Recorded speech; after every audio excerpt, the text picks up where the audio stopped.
going on? Welcome to the first episode of In the Cut. I'm your host, TheGreatJustino, and I'm here with none other than the realest, richest youngin', Roddy Rackzz. What's going on, bro? How you feeling? What's up, bro? Thank you for coming up. on. You know Shit, so we're gonna get right into it. We're not gonna waste no time, right? So you just dropped a new project, Better With Time. Yep. 18 songs, 44 minutes worth of music. Talk about the recording process of that. Like, was it like just sitting in the studio at one time and you recorded that knowing that you wanted to drop the album, or did you record sporadically and then create the track list? Yeah, it was sporadically. It was like over the cut, like 2-3 years just straight working for real. Pain songs for real. I always wanted to drop a tape with all Pain for real, cause that's my vibe for real. But I was waiting to the fans. Now it's like the fans starting to like my Pain more. You know, cause it's like the turn shit catch their ear, but the Pain, sometimes they miss it. But now, it's like, even though I dropped it in the summertime when they want to hear turn shit, the Pain shit just did a good number for them. Right, cause you gotta make music that people relate to. Feel it, yeah. You feel me? That's how you get the streams. That's how you get the fans being relatable. Yeah. Right. So, and you talked about the turn shit, right? So you about to follow up with another. Turn. Yeah. All turn shit. Is it 16 to 18? It's like 20. It's 20 of them bitches. All turn. Like, so you like a machine in the studio, right? Yeah. So just talk about the strategy of dropping your music. Like, do you just drop sporadically when you feel like it? Because I know sometimes you might upload 12 midnight, 1 o'clock in the morning and just let that bitch run. Yeah, cause it's like, I go off what I feel, so it's like, I might be feeling this song that day and I just might post that bitch and I want to give it to them. Like, most of our songs just go off of how we feel, so we be trying to get that shit out as much, cause I know if we feel like that, there's other people that feel like that. And that's definitely, it's a difference between being able to do stuff like that as an independent artist and doing stuff like that as an artist that's signed or just has anybody backing them. Because of course, you know, when you got somebody backing you, it's not just what you want to do, I'm glad it ain't nobody containing me, like holding me back to where as though I can't drop. Yeah, so just talk about the difference between that, like just dropping as an independent artist and dropping as somebody that got other people behind you and pushing kind of their vision as well as yours. I mean, I feel like both sides should make you work harder for real, because if you're not signed, you should work hard anyway so you can get signed. But if you sign, you gotta work even harder, because it's like, now you gotta stay on for real type shit. So let's segue from that to actually the time that you were signed, right? Like around February 11th, if I'm not mistaken, 2022, you signed your deal with Def Jam, right? Right. So just talk about that. Like who was the first contact? Like who talked to who called who to get you in that building? Man, it was all blessed because of Pyrex, man. Def Jam A&R had sent me on Pyrex live one time. We was in the studio playing music, and it went from there. I started going to Cali back and forth for real. I met the Def Jam A&R, and then he just straight like, shit, we gonna sign you. But what's crazy is everybody was telling me, don't sign. Like, you know how people think you sign, something gonna go wrong, this, that. Yeah. But shit, where I come from, shit, why not? You feel me? Yeah. So that shit was a blessing for real. What was the turning point? Like what made you sign? I was still like in the streets for real. I don't even like to say shit like that, but like I was still like, I had a lot going on, so it's like that was my escape for real. Like, why not sign if I'm taking a chance on the block every day? Right. Like, you feel me? The best thing you can do is take a chance. Yeah. You feel me? A lot of times success come on the other side of the shit that you scared to go see. If you don't take a chance, you scared to lose, you ain't gonna never win. Exactly. Real shit. No, real shit. So, and it's funny because at that time, I was actually living in Cali when you got signed. I was living in LA for a couple years, and I'm just scrolling on Instagram. I didn't know any music at the time. Right. But I saw that an artist from Baltimore got signed to Def Jam, and for me, I'm like, damn, that's big. You feel me? Yeah. So just talk about like what things happened during over the course of you being signed. Like, are you still signed? Just kind of going into that a little bit. I'm still signed. I'm working on it for real. Like, I got shit in motion for real. But like, what happened? Like, as far as what again? Like, just give us some stories of what happened during the time of you being signed, good and bad. Good, everything was good. It was like shit started ticking up for us. Like everything. When I first got signed, though, what's crazy is OTR had got locked up. He was booked for like 4 months, man. I was in the studio by myself, lonely as a bitch out in Cali, man. So it made me work harder for real. Just think about him. I'm like, man, shit, when he come home, everything gonna be different. Like, we went through a lot, like, on the way up for real. But like, man, I'm telling you, like, studio sessions in New York, studio sessions, everywhere we go, like, we was just, the same shit we do here, we go to another state and like be having the same motion for real type shit. Yeah. driving Lambos, everything, like shit So was crazy. so being signed at that point, but then having your right hand man locked up, like how was that? Like because do you think even though everything happens at the time it's supposed to happen, when it's supposed to happen, he's doing his thing now, but do you think at that time if he would have been home, things could have been different for him and his career? Nah, it was like, cause at the end of the day we was all both on the way up for real. They ain't do nothing but make him better for real, make him want it more for real type shit. But that shit hurt me cause like that's the only person I rap with for real. So it's like that's my rap buddy, like you feel me? So what was the deal with Def Jam? Was it like a distribution? Was it management? Was it an artist? It was a deal for like 2 mixtapes. Okay. And then once the 2 mixtapes over, I renegotiate for an album. Okay. Yeah, it wasn't nothing long term. It was some short term shit. From that, did you learn anything that is like, shit, I could just do all this shit myself? Exactly, cause the label ain't nothing but like a big bank for real. They give you the money and give you the people, and it's up to you to put them people like what you gonna work the whole thing. Like you in charge of all the money for real, all that shit. Yeah, that's all it is. It's a loan for real. Either way it went, I could have went independent and still would have. I probably would have been farther. I would have. You feel me? Went independent. Because you could have made them decisions on your own and things that and wouldn't have had to hold you back. But right now I got like a few labels trying to holler at me right now as we speak. But I'm still like, I'm grinding like how I was before I got signed the first time. I feel like I'm on that run again. You feel me? Just consistency. And I wanted to ask you that if the opportunity presented itself again, are you going with the label or you staying independent? I can't really say shit. Like it's however it go for real. I just want to make music, man. Like starting this shit, it was never really about the money. I just like music for real. Like everything else is just a plus. Okay. And then on a personal level, like when you get signed and when you reach that point of success, you feel like you could take everybody with you, right? Because you were in that predicament, you firsthand experienced that that's not the case. You can't take everybody with you everywhere. It's impossible because everybody ain't gonna be happy, man. We still dealing with that right now. You see at the pool party, it was 50 people with us. You gotta make sure 50 people get in the party, everybody happy, everybody enjoying this. It's hard. Yeah. And I see you stand on business. You be on your stories. We at the club this weekend. You do not if you're not with us, you do don't not come, bro. And people still gonna come, bro. Yeah. Because they gonna try. Because I grew up with him all my life. We was on the same block. They entitled to that success. Everybody feel like, oh yeah. Even if they don't know me, they know Chaz. They feel like, oh, all right, Chaz fuck with me. I can go in their section or anybody. You feel me? Because I know you through Clay, right? Right. So it's easy for me to say I'm automatically getting in X, Y, and Z because I'm with him. But I gotta know at the end of the day that's bro blessing, and that's who he worked with.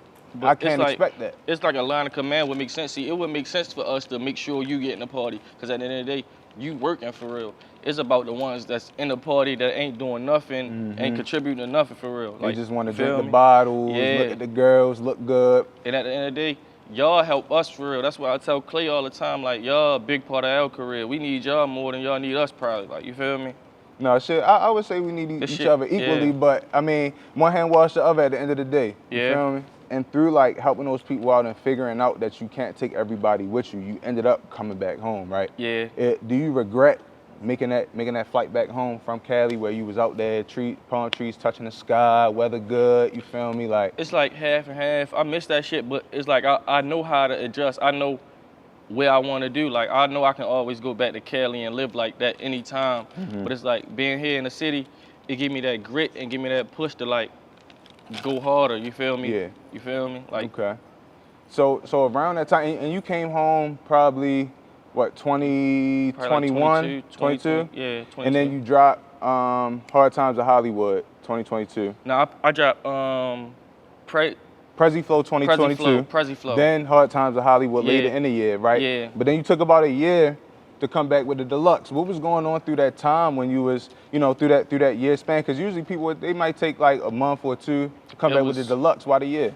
It was just me, I was just like going through a lot of phases from like, cause a lot of this shit happened fast for real. A lot of people didn't expect me to really do what I did for real. They they might see you chasing your dream, but until they see you really fulfill it and really do it, like, it was just reality setting in. So I took a while back to really figure out who was around me. I was losing people was dying, going through breakups, losing homeboys. My homeboys went to jail, like my close homeboys, like TG now, like a lot of people around me. For what? Huh? We got a unit here. So we can go on your property and just finish it? Yeah, we said we was gonna do half and half anyway. All right. All right, that's cool. All right, that's a All right, bet. bro, ain't no Appreciate beef, you. ain't no beef Thank with you, bro. Sorry to interrupt, but we do got security here. They telling us we can't film right now, so let's we better go find another location and just pick it back up. Already. All right. We hope you enjoy our content as much as we enjoy creating it for you. From untold stories from your favorite creatives to hearing what their favorite albums and movies were back in the day. For the record is where you'll find it all. And be sure to like, comment, and subscribe To stay updated with all of our exclusive content, It's your hub for music, art, fashion, and culture. It's for the record.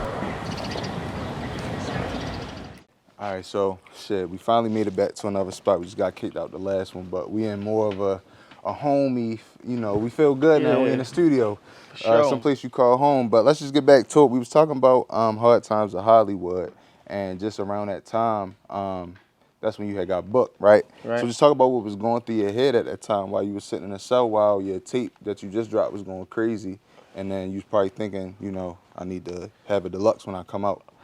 Yeah, man, I was just trying to get the music out, man. Like, when I was booked, it was a lot going on for real, but like every time I go to jail, it just get me right for real, get me prepared, cause it be I'll be making mistakes for real. It be my own mistakes I be making, so like jail just, you know, cleanse my mind sometimes, like, and just get me on the right track. So just let me know if I'm hearing it right. Are you saying that sometimes that's good for you just to take a step back and really see, cause it's like when we out here, like time moves so fast, so you just getting up every day, just living life.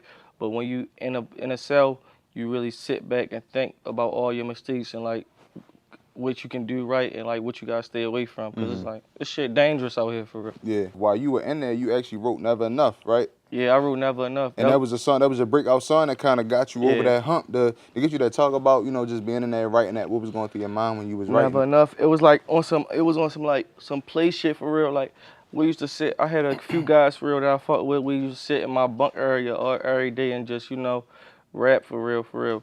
But while I was in jail, I used rap to as in converse, or y'all was really rapping? Like rap, rapping? yeah, like okay. rap, like just kick back and rap for real. That's what made me start freestyling as much. And like, I just, like that used to be my escape. I sit right there and just write songs all day for real. So Never Enough, I just came up with what is called? Like the melody for real. I came up with the melody and just put the words in there. Yeah. Is that how you record too? You just kind of hum it out and then the just let that melodies shit come for to real. you? So it was like, that's crazy because it was like, I had to go through that to make that song for real. If I never got locked up, I probably wouldn't have made that song. And was that the song that you dropped to kind of get on the label's radar, or was that dropped after the label and that they pushed that It was a rise, but then Never Enough really made them like, that's a hit, like they got to grab it. Okay. And that was one of my most different songs, like a song that I can't make another song that's like that. So what is a hit to you? Like what categorizes a hit? Something that's like a radio song, like always though everybody, even if they don't know what you're saying, people can bop their head to Never Enough, like type shit, for real. Okay. But the whole time, that's a real pain song. Like, if you listen to the words, I'm talking about me being locked up, like, hella shit, for real. But it's crazy because the club fuck with that song. Like, it go crazy in the club, and I'm talking about my pain. Do you ever just record shit and take it to the club just to see how it's going to do? Yeah, most of the time. Okay, and that's good because you definitely got a good relationship with a lot of DJs in the city. Just talk about like the importance that the DJs play to an artist's career. It's very important. That's the biggest part for real. Like the clubs, I think that's where I feel like my career, the biggest part of my career, what made me pop for real was like, everybody already knew me already from like growing up in the city. I lived everywhere, went to every school for real type shit. Then it's my image. I ride dirt bikes. You feel me? Then it's like the club shit. Like, you feel me? The club and my consistency with the videos for real. Like videos made my career pop off, and the club made that shit pop off. Let's just switch lanes real quick, and let's go to the other side of you getting out of jail and just your mindset and how you move different just being home from being in jail. Like firsthand, I can attest and say that I don't know how you moved before you went to jail, but just after being around you from that time, just knowing that, not to say that you're the OG or the boss over everybody, but when Roddy speak, niggas listen, right? Yeah. So for example, last night niggas is out. It was just hot. Yeah. bro, we need to tighten this up. Everybody come inside, and it wasn't no, bro, what the fuck did it? Yeah. Everybody just move. How do you feel about just having that influence on your peers, like older people, family, kids, like just everybody in the city? Like, what does that mean to you? Man, it mean a lot for real, cause it's like I appreciate that shit, cause it's like I'm not doing this shit just for myself. I'm doing it for everybody. So it's like if I move right and we all move right, everything gonna go right. You feel me? So it's like that's the best thing. It's all about communication for real. That's all. Okay. And you from Longwood, right? Yeah. For the people that's watching this interview in Cali and Atlanta and Phoenix, Arizona, just explain where you from, like break that down. I'm from Longwood and Westwood, 3000 Westwood. Like that actual block, that's the actual house I was born in, on that corner, like that corner I always take a picture on. That's the house I was born white in, one. type shit. Yeah, with the blue side for real. So it's like that shit different to really be like in the hood you was born in and raised for real. My family, my mother, my father, everybody from there type shit. But like that shit different for real. It's definitely a good neighborhood. It just was like coming up, I seen like a lot for real. Like I always paid attention to what go on the streets for real. Like even since I was young. And I seen like how all the niggas that rob niggas and do shit like that, they always got killed. So I never been into robbing. Like it was like I always watch other people's mistakes so I won't make them. Right. And that's a lot of the smart people do that. Like you gotta live from other people's experience. You can't only live from your mistakes. Exactly. You gotta live from your own Exactly. other people's mistakes. And along with a lot of legends, a lot of like notable people come from that area, right?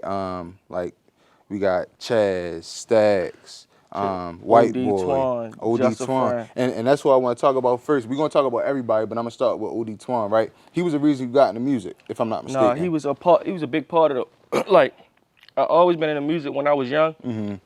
My uncle Jack, for real, he had a studio at my grandmother's house. Like we used to damn near live in the studio. Like he had a studio at all our houses, so all the rappers would come to our house for real. Right. But I used to tell my uncle like I want to rap when I was young, but I ain't had nothing to talk about for real. Feel me? So it wasn't my time. But that shit was always on my mind. But like I think it was like 2014 or something when Versace came out. Me and Boosie, we used to write raps. He wrote a Versace verse for me for real. And I rapped it to Twan. And Twan like, man, you going to the studio.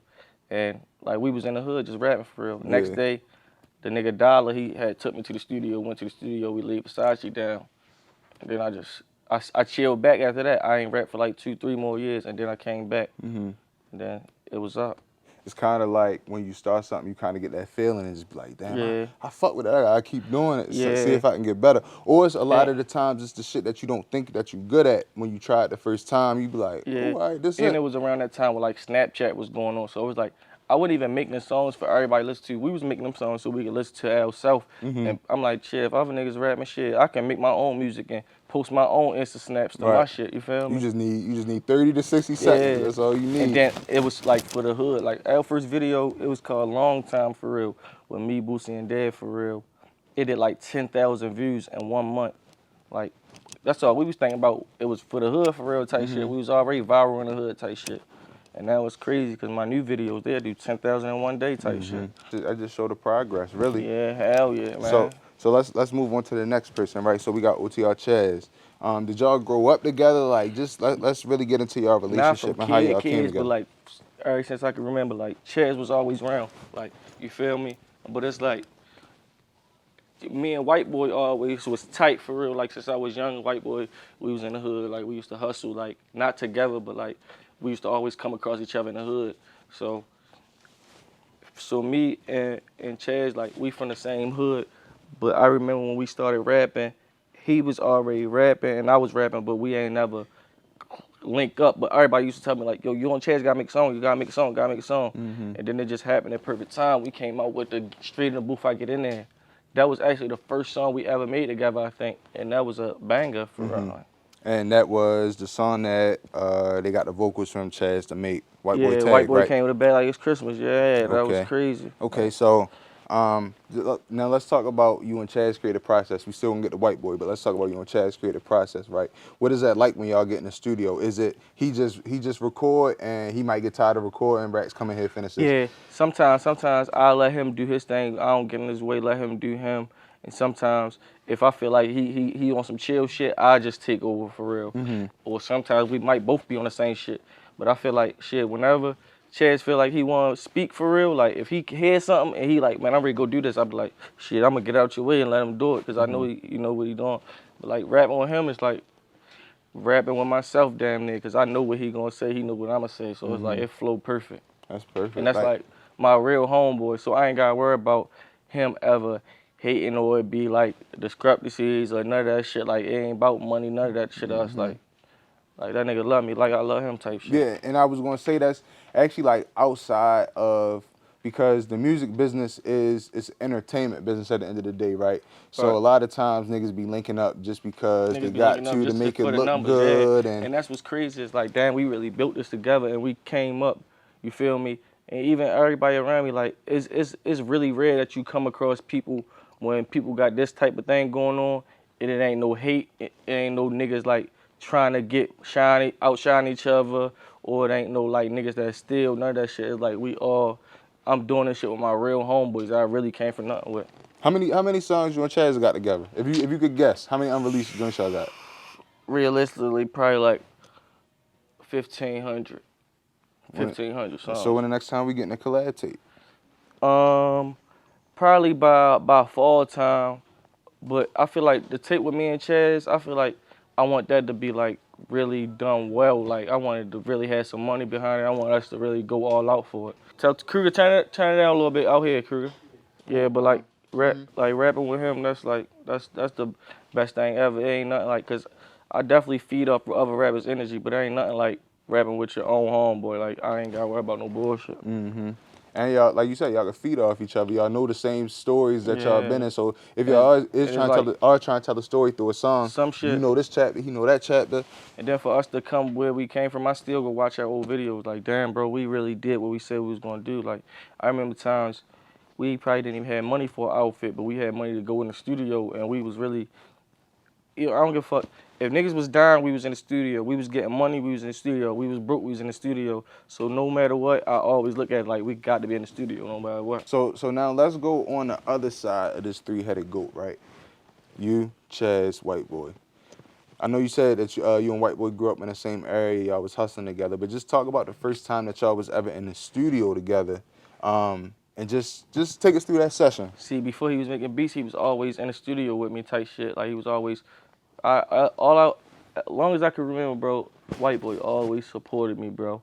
But White Boy always told his story. He said, Twan, the reason that White Boy started making beats, White Boy said, Twan, like, man, you always in the studio, you always around niggas, you gotta do something, like, you feel me? And White Boy, I swear to God, bro, I remember he first started making beats, he perfected that shit in 1 month, bro. Cause he really wanted, bro. I swear to God, if I wasn't in the studio, Chaz wasn't in the studio, White Boy put in more studio time and put more money in his career than a lot of these rappers for real.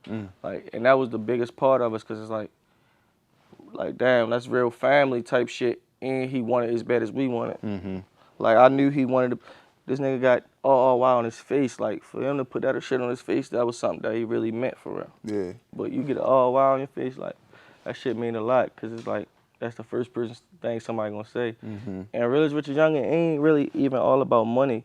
It's far as like riches and like spirit rich and like just period. Like even it be days you probably don't even know I'm having a bad day, but I carry myself like you wouldn't even never see that for real type shit. It ain't all about money. It's just like how I carry myself. Yeah, and you kind of touched on it, but I was gonna ask you, because a lot of times when people start new ventures, they be phony or shit might not really be up to par. But I was gonna ask you about White Boy. Like when he started making beats, was he always nice? Like when he first cracked open FL, like was that first beat hard, or did he kind of? The first beat it had a sound to it, but he had to get his melodies right for real. He always had the hi-hats and all that shit, but it only took him like a month, bro, and shit got serious for us for real. And that was the missing part that we needed, cause White Boy he'll sit right here and watch us. He'll be like, oh, Roddy going through pain today. I know what I'm gonna play for him. Or I know I'm gonna make Roddy feel like he turned.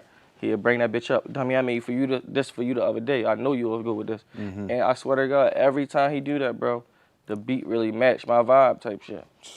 It's just perfect. Some shit you just can't fake it.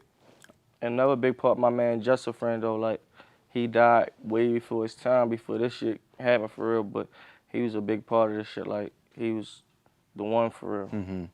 Shout out to him too. Rest in Yeah, peace to shout both out, of bro. them. The next thing I was gonna ask, right? So White Boy gave us bus fare. Bus Yeah. fare, so we got you, Tech, Tech.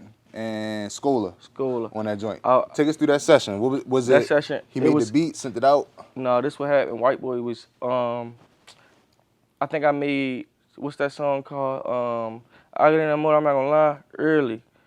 Deep in that mode for real. I made that the night before. White Boy was working on his tape. I think we was in the studio for like 2 weeks straight type shit. So he had it all planned out who he wanted to hop on songs and shit. He was mixing it up right type shit. So Tech had hopped on rich nigga shit, OTR rich nigga shit for real. That's a banger too. But he laid the hook down for bus fare. Tech ain't even think about it. Like he just laid the hook down and he left his session for real. Like he ain't know the song was what it was. So I came in the studio after he left for real. I think OTR was asleep or some shit. So once White Boy played the beat for me and I heard the verse, I'm like, I already heard. All I think I knew was, when I first heard the beat, I knew I was gonna say, I'm toting the tech to protect the protect. I knew I had that line already in my head type shit. So all I did was build the rap around it for real type shit. And put the hook, the verse, the punchline in there. Then Scholar pulled up. Scholar was gonna hop on deep in that mode. But I'm like, nah, put him on bus fare, cause me, Scholar, and Tech ain't got no songs yet for real. Yeah. And we was deep as shit in the studio that day. I think Davo was there, but he left. It was a lot of niggas like White Boy had everybody just pulling up to the studio. We was working for real type shit. But once Scholar laid his verse down, Scholar didn't know his verse was that hard. I'm like, you tripping? This hard as a bitch. Like his verse hard as a bitch. Played that bitch from the one. That bitch went crazy. I think we shot the video. As soon as White Boy dropped the mixtape, we straight we went and shot a video all through all our hoods for real. That shit was turned like. Yeah. Like we was like 20 cars back to back. We went from my hood and the projects. We went up the village on Scholar Block. Then we went up Tech Block up Park Heights. Like really outside on live the whole time. Like showing everybody like we Organic. shoot Y'all had videos. Kev from Philly come down and shoot it. What? We had the whole hood. Like it was crazy. Yeah. We had 3 different hoods and it was all good vibes. Like no hate and no backdoor vibes, none of that shit. It was all everybody really showing love to each other type shit. And that kind of showed the importance of why Baltimore need to come together and why that tape was so legendary and influential in the city, because that hadn't been done in a long time where artists was really coming together on one album that wasn't theirs. You feel me? They let a producer take control of that shit and push the sound for the city. So just talk about the importance of Baltimore artists coming together. And kind of the importance of the tape. That tape was a stepping stone. It was definitely, it did what it was supposed to do. Cause it's like some niggas probably act bougie, or some niggas feel like, oh, all right, this nigga don't show me no love. So it's like a nigga be thinking a nigga don't fuck with him for real type shit. But like I damn near got songs with most of the rappers from the city. I be building or trying to. I feel like I'm a big part of, oh, all right, to make it cool to do like work with other niggas for real type shit. Like, if it makes sense for real.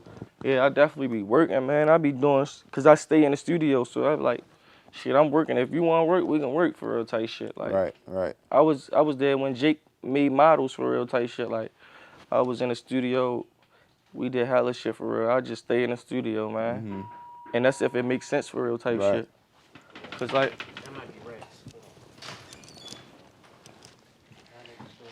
shit, as you can see, we here. We in the cut. We started in the cut, now we in the studio. But this is all organic, right? What? All right, I'm gonna let him get past right quick so we can finish. So we can stay on that topic though, or just let him go through that way. Tell him come see what's up in the camera real quick. Let him walk by. Let him walk through that way so we can. Come pop in real quick. See what's up this camera right here. We love. What's up, dude? Good to see you, bro. Good to see you. You know I'm always showing for you. Yeah. Look though, like I feel like I'm a big part of like making it comfortable for each other to support each other. Like I try my best to post niggas even when they don't post my shit. I never try to put my feelings into the rap shit. Like if they don't post my shit, I don't care. Like it's business. You feel me? It be people like that don't post my shit. It just matter of the ones that do support me. I got a big fan base. And like no matter what, they showed me the support. They support me enough for you don't even need to. You feel me? So let's talk about the fan base a little bit, but more specifically the youth, right? Talk about how you feel like, even though you rap about the real shit that you come from, how sometimes it can impact the youth, and just give a message to the That's youth why I don't and rap. let them know. I try my best not to, like, don't let these other rappers confuse you and fool you for real, because they not who they is for real type shit. That's why I never try to just talk about a whole bunch of guns. My music, my whole point I be trying to get across is like, even though I went through all this shit in the streets, I'm not saying I'm trying to do this forever. Like, I did this so I won't have to do it again type shit. Like, that shit ain't no game, bro. You be sick. I got homeboys, niggas younger than me, bro. My homeboy probably 21. He got double life in prison right now. Call damn near every day, bro. Like, I got one of my homeboys got 40 years. Like, I'm fighting a case right now, bro. Like, that shit ain't no game, bro. Like, You feel comfortable talking about that? yeah. So let's just tell the people kind of what's going on in your world right now. I got like a case for real. I'm fighting right now for real. Federal case for real.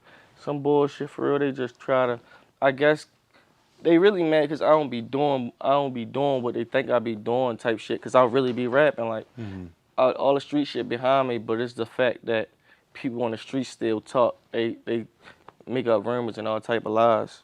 So it's like I'm dealing with that type of shit just from the fame and the hype type shit. Like if I laid low, I probably wouldn't be in this position. But it's like I be having to show them the cars and I be having to show off sometimes. When I show off in private, I don't be trying to say I'm better than nobody. I just be like feeling good by myself. And it's kind of motivation, because it's kind of like in a sense where, for example, the money. If you physically see the money stacking up, it naturally come more. You naturally want it more. So I understand why you do that, just to show people like you can get this too. And it's motivation. That's why I tell, like, even I talk to school all the time. Like before I was on and shit like that, I used to sit and watch school of shit. Like not as a fan, but as a supporter. Like I used to go up. I might search his Instagram to see, oh damn, what the fuck Dummy doing? Like, oh damn, he in LA doing this, doing that. I used to really watch Meek Mill and them. I used to see them on private jets and all that. Like I used to really watch other people, and that motivated me. And right now, that's what the Instagram be missing for real. Like, I feel like we the only ones, we posting for motivation. We ain't, you feel me? Ain't nobody to really motivate the people right now. So how do you weed out the people that you feel like is just around because of who you are and what you do, opposed to the people that's really there for you? It's really hard to keep people away from you when we on the level we at. You see how yesterday it was 50 people around us. Like, we try to show love back because it's simple fact, we don't want nobody to feel like we bougie on no Hollywood shit, but we always keep ourselves to a point like we gotta back people up, because it's like it don't do us no justice. People be like they proud of you now. No, you should have been proud of me when I was sitting on the block trying to work towards to get here. Don't be proud of me once I get an accomplishment. What do you think it would take for the city of Baltimore to come together and be a powerhouse like in Atlanta, like a LA? I feel like we already is, cause think about it, like you see how we had Tech with us, we had NSG Chaz with us. It's just consistency for real. That's all some of us like back up from the music a little bit, but I feel like all we gotta do is, if we keep staying in the studio and niggas keep pulling up and we keep dropping and stay consistent, it's like that. Even besides rap, it's a couple rappers that I talk to on a regular without even making songs with them type shit. Like, I feel like we definitely on the right track for real. Give it a few months, we just keep consistent, like shit gonna pop off. A lot of people gonna be getting deals. For sure. Cause niggas definitely got talent. It just definitely keeping up with the consistency. No, for sure. And in the group that you're around, like you definitely got a very talented group of individuals close knit to you, Chaz, Rex, yourself. So it's like at a point you stay consistent, you can't lose. Yeah, you feel me? Real shit. Before I got signed, I was dropping 5 videos a month. Realistically, it was months. I look back, I dropped 3 videos by myself, a feature and a song with Chaz. Like all videos, 5 videos in 1 month. And that was a formula. Yeah, that was my formula. Drop videos. I don't care if I just made the song, if I got on an outfit, or let's go out back and shoot the video. And we was dropping them, but some of them we was dropping the same night, the next night type shit. Yeah. And they go crazy. And so speaking of the visuals, right, you got, you know, a GOAT in your corner, right, Clay Stacks. Just talk about y'all creative process and coming up with visuals and how y'all roll shit out. Most of the time I let Clay control it, or I let just the vibe control it. Sometimes it don't even matter what we shoot it at. If we can shoot this bitch, fuck around with Clay, sometimes we can shoot that bitch anywhere in a bathroom or some shit, and that shit'll turn out better than you thought it was. So I just try to like let that shit be what it be for real. Let him do him. He come up with ideas, and I just rock with it for real. I know he gonna lead me right. And even like Mouse and Talik, for real, they're a big part of my career too. Like, I feel like the cameraman, they bring the best out of you, for real. Like, even though your song good, I feel like a good visual, that shit bring the best out you. A good visual will take a phony song to the top. Yeah, real shit. It'll take it to the top. Real shit. Oh, shit. We not gonna hold you too much longer. We know we in the studio. Y'all pay for the time, so we gonna let y'all get busy. But For sure. we just want to we can appreciate go you. like another little 3 minutes or something. I know we probably got Another 3 minutes. All right, so real quick, just before we get out of here, just let the people know anything you want them to know that we haven't talked about so far. Yeah, I just want them to know, like, just stay down, man. Like, don't think you need money and change and all that, because you see us with it and all that. Because we go through a lot for this shit, and a lot of this shit don't even matter for real. Like, the change and all that shit. Just find what and make you enjoy yourself for real. Everything ain't for everybody. And just because I'm rapping about money and all that shit and, like, the violence and all that, that's because I'm trying to get out of it. I'm not, the people who think they can do that forever, they die or go to jail forever. Like, you gotta get in and get out for real.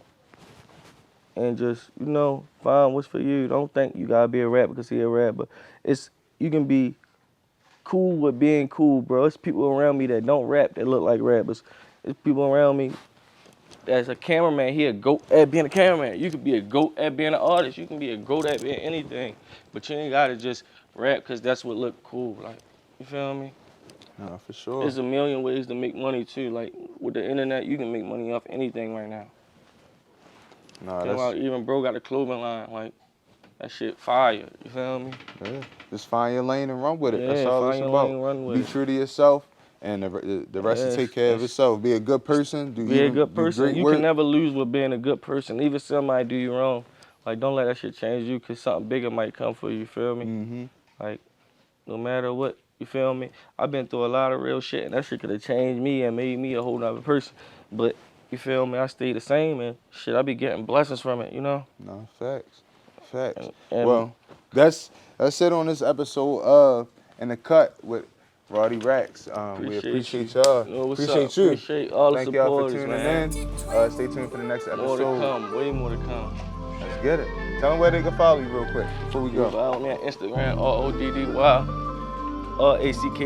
and that's the same thing on Twitter. And subscribe to my YouTube. We got more vlogs.